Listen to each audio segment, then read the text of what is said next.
છોટાઉદેપુર જિલ્લા પંચાયતમાં પણ અમે પ્રમુખ અને ઉપપ્રમુખમાં અમારું ફોર્મ ભરવાના છે ને શું છોટાઉદેપુર જિલ્લા પંચાયતમાં આમ આદમી પાર્ટી સત્તા હાંસલ કરશે? અરે પણ કેવી રીતે? આમ આદમી પાર્ટી પાસે બહુમતી તો છે જ નહીં. કુલ 32 બેઠકો પૈકી આમ આદમી પાર્ટી પાસે માત્ર 13 જ બેઠક છે. તો પછી કેવી રીતે શક્ય બનશે? પણ આ વાત ચર્ચાનો વિષય બની છે અને તેની પાછળનું શું કારણ છે તેની વિગતે ચર્ચા કરીશું. જય હિન્દ દર્શક મિત્રો, આપ જોઈ રહ્યા છો તીર સમાચાર.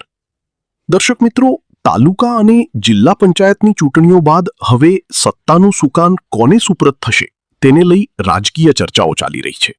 જો કે જ્યાં જેને સ્પષ્ટ બહુમતી મળી છે ત્યાં તો એ જ પાર્ટીનું બોર્ડ બનશે એ સ્વાભાવિક છે. પણ રાજકારણમાં તો અસ્વાભાવિક બાબતો જ બનતી હોય છે. કેમિસ્ટ્રીની રાસાયણિક પ્રક્રિયાઓના સમીકરણો નક્કી હોય છે, પણ રાજકીય સમીકરણો ક્યારે ક્યાં બદલાઈ જાય કંઈ નક્કી નહીં. કારણ કે સાંપ્રત સમયમાં રાજકારણ એ સૌથી મોટું ખરીદ વેચાણ સંઘ બની ગયું છે. ત્યારે ક્યાં કઈ પાર્ટીનું બોર્ડ બનશે તે પણ ચર્ચાનો વિષય છે. જેમાં ખાસ કરીને છોટાઉદેપુર અને કદવાલ તાલુકા પંચાયતમાં જ્યારે ભાજપ અને આમ આદમી પાર્ટી વચ્ચે ટાઈ પડી છે ત્યારે આ મુદ્દો વધુ ચર્ચાનો વિષય બન્યો છે. પરંતુ આ ચર્ચાઓ વચ્ચે ચૈતર વસાવાના નિવેદનને લઈ વધુ એક નવો મુદ્દો ઉમેરાયો છે અને તે છે છોટાઉદેપુર જિલ્લા પંચાયતનો. જિલ્લા પંચાયતની 32 બેઠકો પૈકી 13 બેઠકો ઉપર આમ આદમી પાર્ટીના સભ્યો વિજેતા થયા છે. જો કે સત્તા માટે બહુમતી એટલે કે 17 સભ્યો હોવા જરૂરી છે. છતાં આજે છોટાઉદેપુર સર્કિટ હાઉસ ખાતે પોતાની પાર્ટીના તાલુકા અને જિલ્લા પંચાયતમાં વિજેતા બનેલા સભ્યોને સાથે બેઠક કરવા આવેલ આપના ધારાસભ્ય ચૈતર વસાવાએ મીડિયા સમક્ષ નિવેદન આપતા કહ્યું કે છોટાઉદેપુર જિલ્લા પંચાયતમાં પણ અમે પ્રમુખ અને ઉપપ્રમુખ પદ માટેની દાવેદારીના ફોર્મ ભરીશું. અને ચૈતર વસાવાના આ નિવેદનને લઈ રાજકીય વર્તુળોમાં આ મુદ્દો ચર્ચાનો વિષય બન્યો છે. છોટાઉદેપુર જિલ્લા મીડિયા બાઇટમાં ચૈતર વસાવાએ શું કહ્યું આવું સાંભળીએ. સ્થાનિક સ્વરાજની ચૂંટણી બાદ છોટાઉદેપુર જિલ્લાની મુલાકાતે હું પોતે અમારા પ્રદેશના સંગઠન મંત્રી નિરંજનભાઈ, અમારા જિલ્લા પ્રમુખ શ્રી, અમારા લોકસભાના ઇન્ચાર્જ અમે બધા આવ્યા છે. ત્યારે કવાંટ તાલુકા પંચાયત પૂર્ણ બહુમતી સાથે છે. 17 તાલુકા સભ્ય અમારી સાથે અહીંયા ઉભા છે.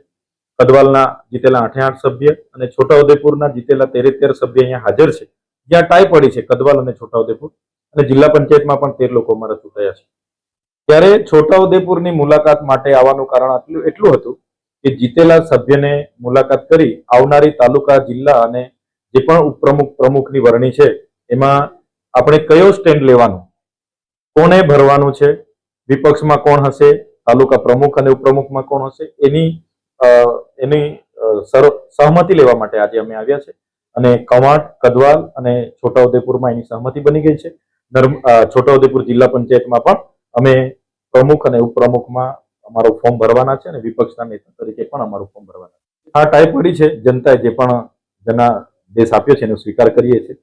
અમે ભાજપ જેવા નથી કે કોઈના ઘરે જઈને તમને 50 લાખ આપીશું, અમારી સાથે જોડાઈ જાઓ, એવું અમારું કામ નથી. જે પણ જનતાએ અમને આપ્યું છે એના થકી જનતાની સેવા કરવાનું કામ અમારા લોકો કરશે, હર હંમેશ તત્પર હશે.